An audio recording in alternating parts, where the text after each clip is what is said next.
Well, we are back. This is the June edition. My time is flying by here of our Love Cape Ann update. And we got a terrific guest here with us today and a lot to talk about. I'm Ken Riehl, CEO of the Cape Ann Chamber of Commerce. And with me today are Susan Gould-Coviello, Executive Director of the North Shore Health Project and Cape Ann Plein Air, and this year's Chamber President. Awesome. And Lara La Bianca, Executive Director at Backyard Growers. It's so great to have you on with us, Lara. You've done such amazing work with Backyard Growers. You know, we've seen it change over the years and move from one location to the next and just grow and grow and grow. Yep. As you would hope to see, and we are partnered with you this year, and we want to talk a little bit about that and all the great work that you have going on. Let's take a quick look back into May for us. We always have a busy May, even during the pandemic, and of course we are rocketing out of the pandemic right now with the governor's recent guidance. You know, the mask mandates go away. It is Wednesday today. They go away on Saturday, and masks become basically optional. It's certainly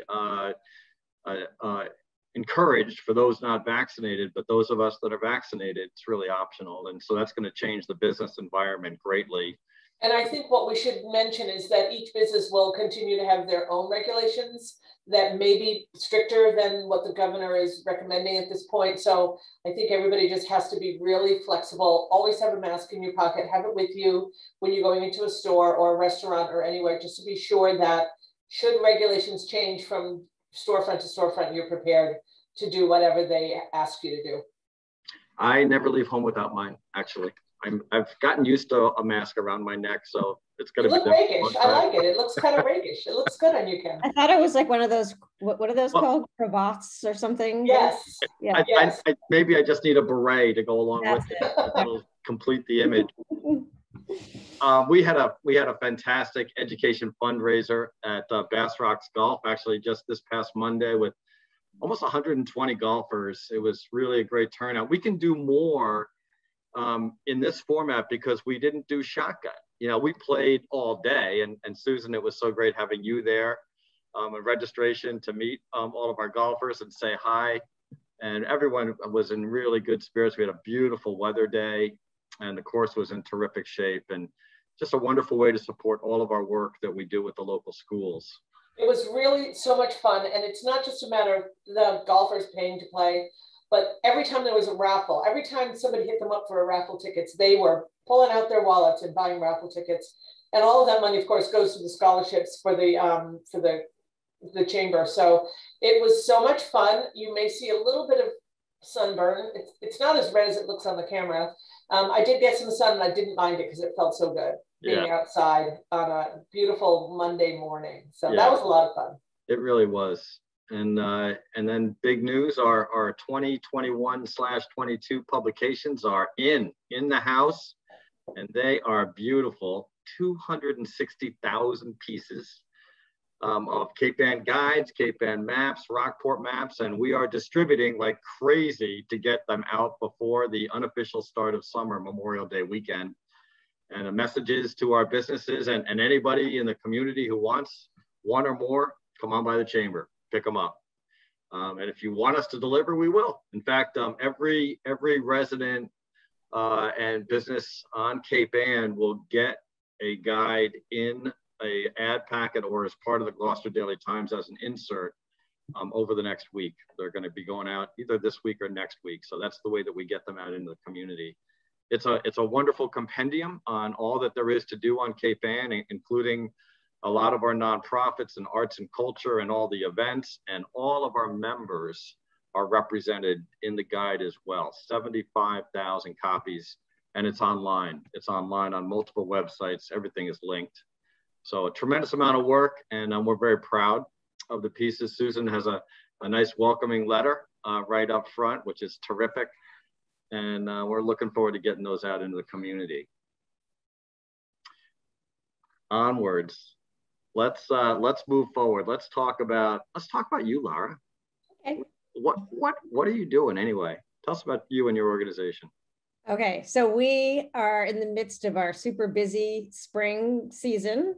There's something happening every day, building gardens, getting our free seeds and seedlings to our program participants in backyard and community gardens, and very happy to be rolling out our school programs live with kids in gardens. And despite how insane 2020 was in terms of, all the disruption, we actually had a very impactful year in terms of being able to really fulfill our mission. So we just feel like we're really on track. One of our newest programs is a grow bag program where people get container gardens that are made out of felt bags. And they're awesome. And they come in all these different sizes. And it's been really great for certain populations who are kind of renters and can't get permission from their landlord to have a garden bed, or they move frequently and then you have this built garden bed and you can't take it with you. So we have been putting together these grow kits by the hundreds. So if anyone's interested, we have them for sale online on our website. And we also have them as a program for income eligible folks. So that's something certainly to check out. We have a very new and exciting project we're doing at one of our community gardens at Willowwood, which is a Gloucester Housing Authority property. And we're partnering with Gloucester Housing Authority and Cape Ann Chamber of Commerce on this project that's funded through the Essex County Community Foundation Creative County Initiative. That's a mouthful. Yeah. And it's an exciting project where we already have an existing garden there that has about 16 beds, but there's a lot of vacant land around it. And so we are doing a creative placemaking project with the residents there, where we're going to engage folks in a participatory design process where the folks in the community, people of all ages, can contribute their ideas for what they'd like to see on that site. In terms of creative installations and new things that we can grow there, educational activities for kids. So it really has its main theme, its central theme is around food and food traditions and food memories, and how food is this very unifying thing across cultures and different lived experience. And so sort of using that place and then the place of growing food sort of as the inspiration. So interested in getting together with people. We have a kickoff event tomorrow for the residents with some interesting art projects where people can sort of map out the space. We have a big piece of plywood up. We have some artists that we're working with. So interested in, what do people want? Do people want some beautiful outdoor place that everyone can come together to share a meal? What kind of food elements can we incorporate that are perennial fruits and vegetables that will come back year after year that can belong to everybody in the community? And what kind of crazy, funky, cool things can we have kids build in the gardens that will help teach folks about growing food and the environment? So that's sort of we're sort of putting a broad strokes out there to see what emerges for people in the community as to what they want. So it's exciting. We're excited about the partnership. We're really excited to have this funding from ECCF, and we'll let you know how it comes together. We are also so looking forward to working with you, Laura. The work that you do and working with the housing community. That's a segment of our community that we typically don't support directly, and so this will allow us to do that. And so we're looking forward to getting to know that community. And we know the ECCF very well. Karen Ristovan is on our board, and she's amazing what she's done here for Cape Ann and as part of the ECCF on the Creative County Initiative, as you said. It's just a wonderful project, and we're really looking forward to digging in with you on that, Laura. Yes, likewise.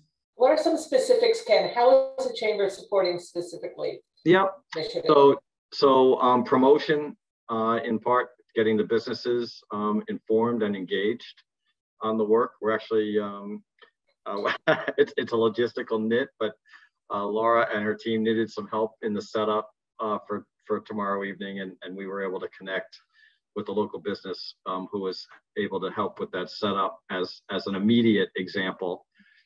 So it's primarily it's one of communication and then support as the project may need.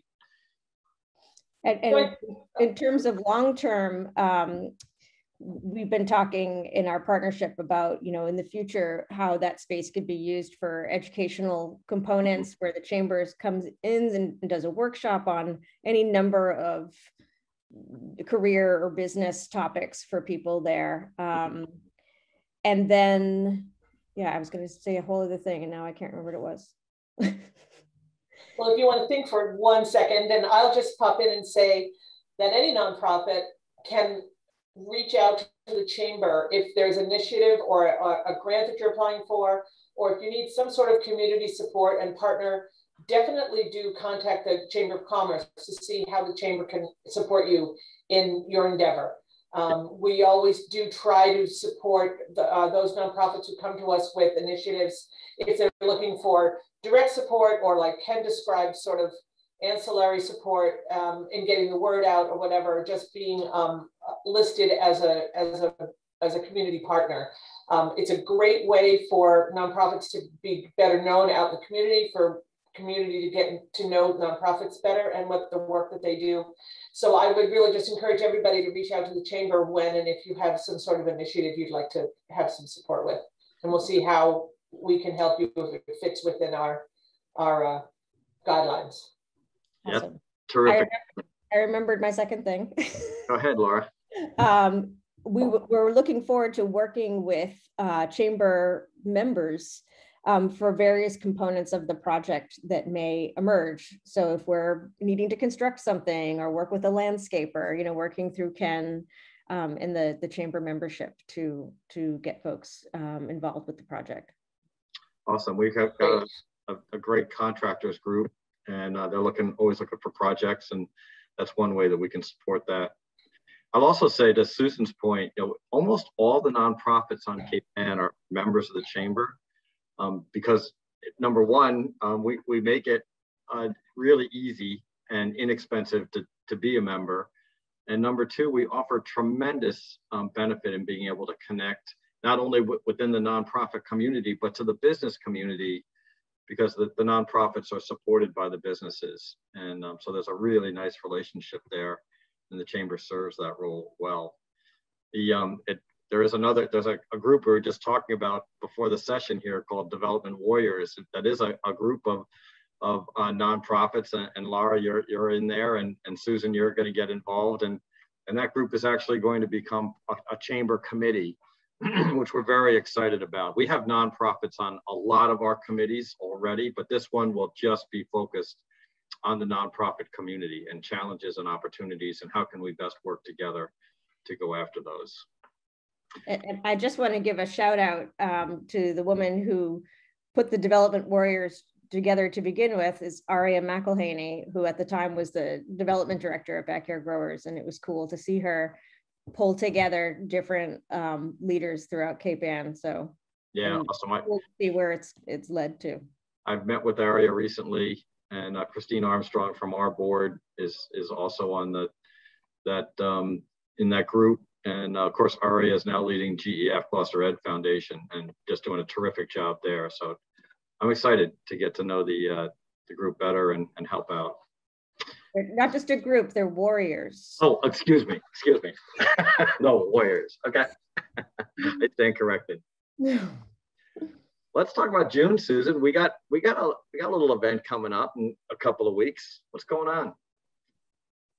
Well, after 6 months of waiting and being the president of the chamber, on June 18th, Friday night, June 18th, I get to actually stand before everybody and say, okay, I'm ready to take on this job.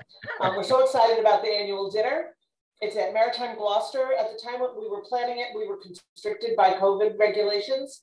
And we're glad we did it outside. We think that people are going to be really excited about coming outside and being able to celebrate.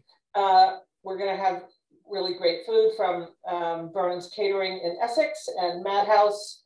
John Keegan is warming up the band, and Madhouse is going to be playing on the pier till 11 o'clock. It's going to be a lot of fun.